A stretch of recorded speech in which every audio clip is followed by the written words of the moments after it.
So the Emperor's New Clothes, maybe you remember that story, but it's got one heck of a moral to that story, and I think it's really, really relevant for today. So first off, the vanity of the king is on full display as he craves new clothes because he loves himself so much, can't get enough of looking at himself in a mirror. So already right there, we've got really something to kind of relate to what's going on in the world today. But when he finds some new scoundrels to make clothes for him, they've invested so much time and energy in those clothes that no one wishes to, burst the king's spirit. And so no one says anything about the fact that these scoundrels are making clothes that don't exist for him. No one says anything, even though these people are very intelligent. So the king follows along with the charade, and merely because the people around him are too afraid to speak up, the king takes their approval as acceptance and then parades down the street totally naked while a cowardly group of spectators watch on as a naked man is walking before them, while all of them pretend that they don't see what's right in front of their face.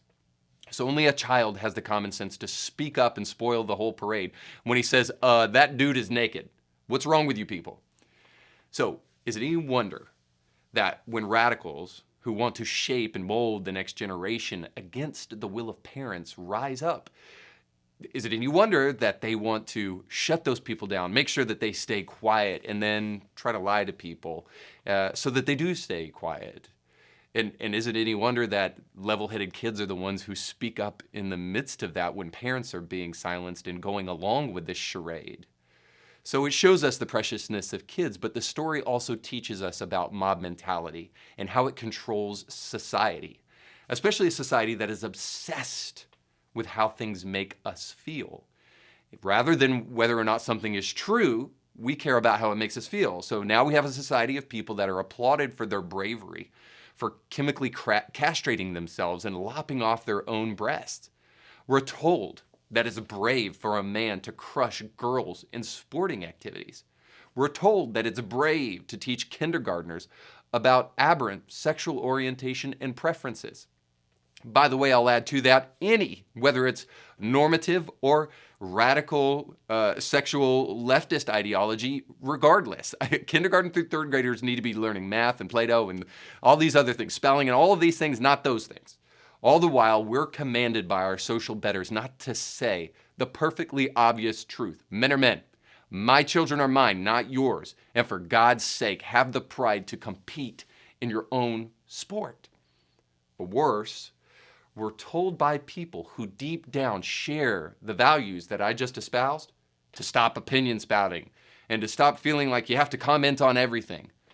The people who share my values are merely just lying when they don't speak up because they know they feel the same way I do, they just don't wish to vocalize it. I think it's because they don't understand that they sound like this TikToker.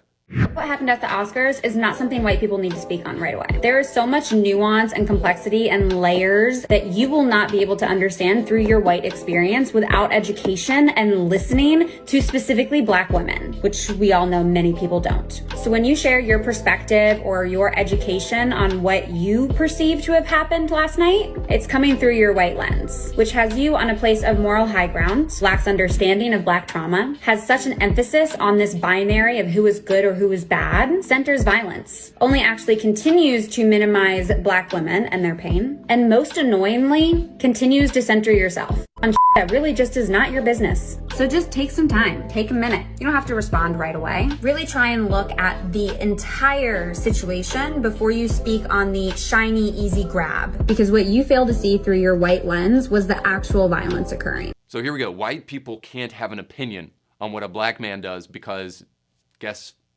it? Yeah, they're white. Not new, but I'll give her this much. It's totally insane. Now, my fellow Christians and conservatives may not take on the racial tone of this young girl, but they do echo her overarching idea. Why insert your opinion? Just be quiet. Let's not talk about that stuff. Well, why should we talk about that stuff? That's a good question. Here's why we should. This kind of stick your head in the sand mentality will keep you silent and slowly but surely not the majority anymore. People like this girl will continue to speak and impact this generation and future generations while you enjoy your position of silence and pretend that you're better than everybody else for not speaking. I'm so tired of the phrase silent majority. It's an excuse to stroke your own ego and pride. Well, I'm silent. I don't speak up about those things like you do. I know people accuse me that when I speak up, well, you're just speaking to draw attention to yourself. They don't see that what I'm actually attempting to do is draw attention to subjects that demand our attention and deserve to be discussed. Also, don't you find it rather ironic that the people who don't think we should share our opinions are all too quick to share their opinions about not sharing opinions?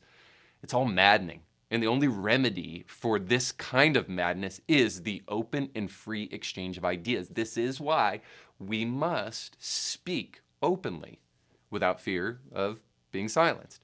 As a new generation comes along, we have the obligation to be sane and vocalize wherever we can, while we can, even if we don't change things. Now hear me on this, because I know we say, well, what are you solving? So we can at least speak openly, and in doing so, learn something in the process. If you say nothing, you know what happens. Typically nothing. So yes, I'm advocating for the abolition of the silent majority, at least the phrase, and I'm encouraging thoughtful engagement. I understand it's way easier to talk and way harder to think. But once you've thought, for God's sake, speak. Because silence is a lie when you have something to say. You can catch brand new episodes of Indie Thinker with Reed Huberman every Monday and weekly bonus episodes to keep you thinking throughout the week. But you have to subscribe and click the bell to be notified when new episodes drop. If you enjoy this content, make sure to like this video and share it with friends.